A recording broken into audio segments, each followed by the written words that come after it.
በኦሮሚያ ክልል የተላለፈው አዲስ ውሳኔ የኦሮሚያ ክልል ምዕራብ ሸዋ ዞን ኖኖ ወረዳ ዋና አስተዳዳሪ አቶ ወንዱ አፍራሽ ሉሌሳ በቅርቡ ያደረጉት የጦርነት ቅስቀሳን ተከትሎ በዞኑ የተፈጠሩ አሳሳቢ ጉዳዮችን የጣና ቴሌቪዥን ምንጮች አድርሰውናል። አካባቢው አሳሳቢ ሆኗል የሚሉት ምንጮቻችን በዚህ ሰዓት የተላለፉ ውሳኔዎችንም በዝርዝር ገልጸዋል። አቶ ወንዱ አፍራሽ የጦርነት ቅስቀሳ ማድረጋቸውን ተከትሎ የክልሉ መንግስት እርምጃ ይወስድባቸዋል ተብሎ ሲጠበቅ፣ ነገር ግን በተቃራኒው በአካባቢው የሚኖረውን የአማራን ህዝብ በተቀናጀ መንገድ ማጥቃት ተጠናክሮ መቀጠሉንና ቀጣይ አደጋዎችም አንዣበባቸውን ምንጮቻችን ተናግረዋል።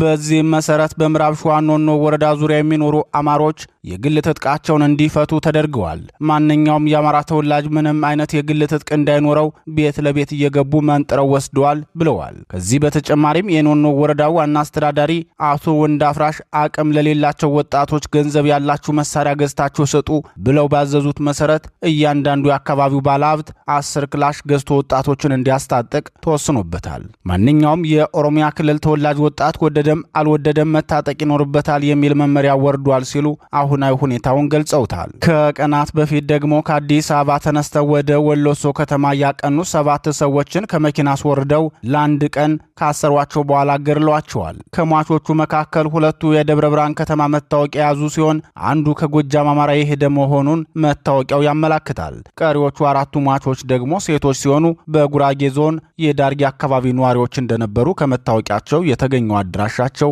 ያመላክታል። ከሟቾቹና ከዛቸው በተጨማሪም 50 የአማራ ተወላጆች በአገዛዙ ሰራዊት ታፍነዋል የሚሉት የጣና ቴሌቪዥን ምንጮች የታገቱት ሰዎች ማዞሪያ ልዩ ስሙ ባህር ዛፍ ተብሎ በሚጠራው ቦታ መሆኑን ተናግረዋል። ድርጊቱን የዘር ማጥፋት ጅማሮ ነው የሚሉት የጣና ቴሌቪዥን ምንጮች ከዘር ማጥፋት ጅማሮዎች መካከል አንዱ ሊጠፋ የተፈለገውን ህዝብ መለየት ነው።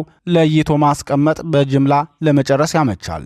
በዚህም መሰረት በአካባቢው የአማራ ተወላጆችና የኦሮሚያ ተወላጆች የሚገበያዩበት ገበያ እንዲለይ ተደርጓል። ይህ ደግሞ በግልጽ የዘር ማጥፋት ልምምድ ነው ብለዋል። አማራውን እንዳይደርስበት የተደረገው ገበያ ቦታ በአማያ ወረዳ የሚገኘው ቆጣ ቀበሌ ሲሆን አማራው እንዳይገባ ተደርጎ የአካባቢው ተወላጆች ብቻ እንዲገበያዩበት መደረጉን ምንጮቻችን ገልጸዋል።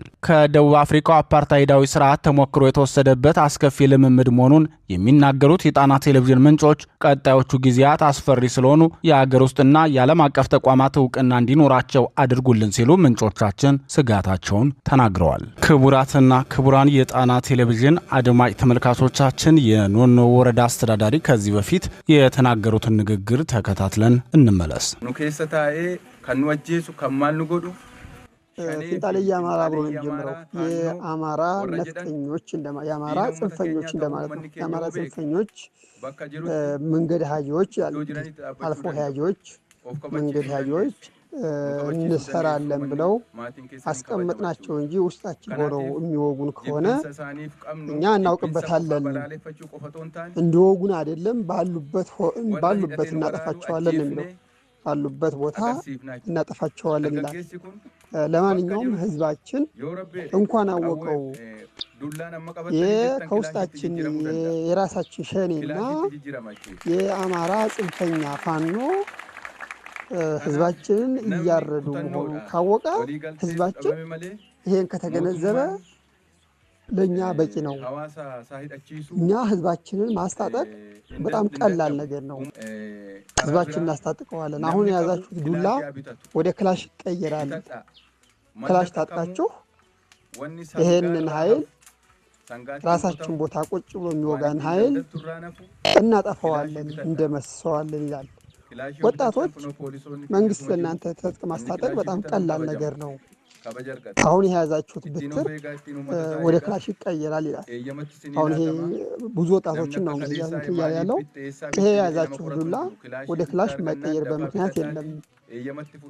እንደስከዛሬው ይሄን መሳሪያ ከየት አመጣህ ብሎ የሚጠይቅህ ያዘበን አልፏል። አሁን ላይ መንግስት ሙሉ በሙሉ እስከሚያስታጥቃችሁ ድረስ በራሳችሁ ገዝታችሁ መጠቀም ትችላላችሁ። ነበር ያለ ከፈለገ አንዱን በሬ ሸጠ ወጣችሁ ሸጣችሁ ክላሽ ይዙ። ክላሽ ማለት ልጅ ነው ማለት ነው አይደል ይላል። ክላሽ ማለት እንደ ልጅ ነውና ክላሻችሁን ያዙ፣ ተከበሩበታላችሁ። በውስጣችን ያለውን ይሄን ጽንፈኛ ታጠፉበታላችሁ ነው የሚለው።